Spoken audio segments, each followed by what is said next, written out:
അസ്സലാമു അലൈക്കും വറഹ്മത്തുള്ളാഹി തആല വബറകാതുഹു.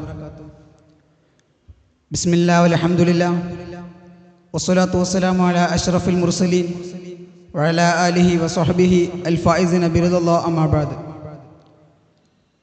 ഏറ്റവും ബഹുമാനത്തിൽ നിറഞ്ഞ വിധികർത്താക്കളെ, സുഹൃത്തുക്കളെ, അല്ലാഹു സുബ്ഹാനഹു വ തആല നാമെ ഒരുമിച്ച് കൂടിയിരിക്കുന്നത് പോലെ നാളെ അവൻ്റെ ജന്നാത്തുൽ ഫിർദൗസിൽ നാം വരെയും ഒരുമിച്ചുകൂടി അനുഗ്രഹിക്കുമാറാകട്ടെ. ആർട്ടിഫിഷ്യൽ ഇൻ്റലിജൻസ് അഥവാ നിർമ്മിത ബുദ്ധി, നൂതന കാലത്തെ ഗുണവും അപകടവും എന്ന ശീർഷകത്തെ ആസ്പദമാക്കിക്കൊണ്ട് വളരെ കുറഞ്ഞ വാക്കുകൾ നിങ്ങളെ ശ്രദ്ധയിൽപ്പെടുത്താം. നാഥൻ തൗഫീഖ് നൽകുമാറാകട്ടെ. ആമീൻ. 21-ാം നൂറ്റാണ്ട് കാലത്തെ വിപ്ലവങ്ങൾക്ക് ഊർജമേകുന്ന ഇന്ധനമേതെന്ന് ചോദിച്ചാൽ നമുക്ക് ലഭിക്കാവുന്ന ഉത്തരം ആർട്ടിഫിഷ്യൽ ഇൻ്റലിജൻസ് അഥവാ നിർമ്മിത ബുദ്ധി എന്നുള്ളതാണ്. കാരണം അത്രയേറെ ശക്തമായ ചലനങ്ങളാണ് ആർട്ടിഫിഷ്യൽ ഇൻ്റലിജൻസ് സമീപഭാവിയിൽ നമ്മുടെ സമൂഹത്തിൽ സൃഷ്ടിക്കുക. ആരോഗ്യ സംരക്ഷണം, വിദ്യാഭ്യാസം തുടങ്ങി ചെറുകിട വിൽപ്പന, ബാങ്കിങ് എന്നുവേണ്ട എല്ലാ മേഖലകളിലും ആർട്ടിഫിഷ്യൽ ഇൻ്റലിജൻസ് നാം ചിന്തിക്കുന്നതിലുപരിയായി അവയുടെ സ്വാധീനം ചെലുത്തുന്നത് നമുക്ക് കാണാൻ സാധിക്കും. ഇവയടക്കമുള്ള പല മേഖലകളിലും ഇതിനകം തന്നെ ആർട്ടിഫിഷ്യൽ ഇൻ്റലിജൻസ് ഉപയോഗിച്ചു തുടങ്ങിയിട്ടുമുണ്ട്. മനുഷ്യർ ചിന്തിക്കുന്ന ബുദ്ധിപരമായ എല്ലാ പ്രവർത്തനങ്ങളും തയ്യാറാക്കാൻ സാധിക്കും വിധം ആർട്ടിഫിഷ്യൽ ജനറൽ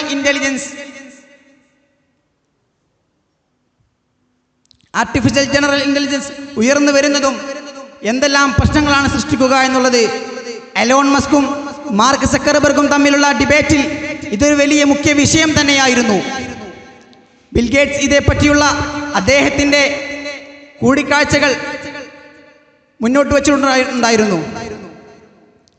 ആഗോള വിപണിയിൽ 36% നിരക്കിൽ വളർന്നുകൊണ്ടിരിക്കുന്ന ആർട്ടിഫിഷ്യൽ ഇൻ്റലിജൻസ് 2025 ആകുമ്പോൾ $3 ലക്ഷം കോടി വർദ്ധിക്കുമെന്നാണ് വിലയിരുത്തപ്പെടുന്നത്. എന്നാൽ 2015 കണക്കുകൾ എടുത്ത് നോക്കുകയാണെങ്കിൽ 126 ലക്ഷം മാത്രമായിരുന്നു എന്ന് നാം ഇവിടെ വിലയിരുത്തേണ്ടിയിരിക്കുന്നു. അതുകൊണ്ട് തന്നെ ആർട്ടിഫിഷ്യൽ ഇൻ്റലിജൻസ് നമ്മുടെ സമൂഹത്തിലേക്ക് കടന്നു വരുമ്പോൾ ജനങ്ങൾക്ക് ജോലി ചെയ്യാനുള്ള അവസരങ്ങൾ വളരെയധികം നഷ്ടമാകുന്നു എന്നതാണ് ഈ മേഖലയിലുള്ള പ്രധാന വെല്ലുവിളി. അതേപ്പറ്റിയുള്ള അതിൻ്റെ യാഥാർത്ഥ്യം നാം പരിശോധിക്കേണ്ടതുണ്ട്. ആർട്ടിഫിഷ്യൽ ഇൻ്റലിജൻസ് ഗവേഷണ വികസന പാതയിൽ നിന്ന് മുന്നേറി യഥാർത്ഥ ബിസിനസ്സിലേക്ക് കടന്നു വരുമ്പോൾ തികച്ചും വ്യത്യസ്തമായ ഒരു കാഴ്ച തന്നെയാണ് നമുക്ക് കാണാൻ സാധിക്കുന്നത്. ആഗോള തൊഴിലാളി ഗവേഷണ ക്ഷമതയിൽ നിന്നും 2065 0.8% മുതൽ 1.4% വരെ വർധനവ് കൈവരിക്കാൻ സാധിക്കുമെന്നാണ് മെക്കൻസി ചൂണ്ടിക്കാട്ടുന്നത്. സാധാരണക്കാർക്ക് ആർട്ടിഫിഷ്യൽ ഇൻ്റലിജൻസ് കടന്നു വരുന്നതോടുകൂടെ കുറേ തൊഴിലവസരങ്ങൾ നഷ്ടപ്പെടുമെങ്കിലും അതിൽ കൂടുതൽ തൊഴിലവസരങ്ങൾ വർദ്ധിക്കപ്പെടുന്നു എന്നതാണ് ഇതുകൊണ്ടുള്ളൊരു സത്യം എന്നുള്ളത്. കഴിഞ്ഞ 500 വർഷക്കാലത്തെ സാങ്കേതിക വിദ്യാ മുന്നേറ്റ ചരിത്രവും ഇതുതന്നെയാണ് നമുക്ക് പറഞ്ഞു തരുന്നത്. അതുകൊണ്ട് തന്നെ നമ്മുടെ സംസ്ഥാനമായ തലസ്ഥാനമായ തിരുവനന്തപുരം KTCT ഹയർ സെക്കൻഡറി സ്കൂളിൽ ഐറിസ് എന്ന പേര് പറയപ്പെടുന്ന ഒരു ആർട്ടിഫിഷ്യൽ ഇൻ്റലിജൻസ് ടീച്ചർ ഉത്ഭവം കൊള്ളുന്ന നാമെല്ലാം കണ്ടവരാണ്. ഇതുപോലെയുള്ള ഓരോ മാറ്റങ്ങളാണ് ഇനി അങ്ങോട്ട് നമ്മുടെ സമൂഹത്തിൽ സൃഷ്ടിച്ചുകൊണ്ടിരിക്കുന്നത്. അതിനുവേണ്ടി നാം തയ്യാറാവുകയും അതിനുവേണ്ടി നാം കാത്തു നിൽക്കുകയും വേണമെന്നാണ് ഇവിടെ ആവശ്യമായിട്ടുള്ളത്.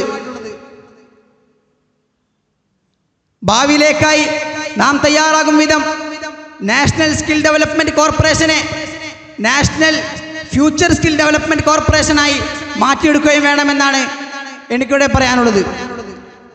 അതുകൊണ്ട് തന്നെ നമ്മുടെ ഈ സമൂഹത്തിൽ വരും കാലഘട്ടങ്ങളിൽ ആർട്ടിഫിഷ്യൽ ഇൻ്റലിജൻസ് നമ്മുടെ ജീവിതവുമായി എത്രയധികം ബന്ധപ്പെട്ട് കിടക്കുന്നു എന്നത് നമുക്കെല്ലാം ചിന്തിക്കേണ്ടത് മാത്രമേ ഉള്ളൂ. അതിനായി നാം എല്ലാം സ്വയം പര്യാപ്തമാവുകയും അതുപോലെ തന്നെ അതിനുവേണ്ട എല്ലാ വിദ്യാഭ്യാസങ്ങൾ നേടിയെടുക്കുകയും വേണമെന്ന് പറഞ്ഞുകൊണ്ട് ഞാൻ എൻ്റെ വാക്കുകൾക്ക് വിരാമം കുറിക്കുകയാണ്. വാഖിറു ദഅ്വാനാ അൽഹംദുലില്ലാഹി റബ്ബിൽ ആലമീൻ. അസ്സലാമു അലൈക്കും വറഹ്മത്തുള്ളാഹി തആല വബറകാതുഹു.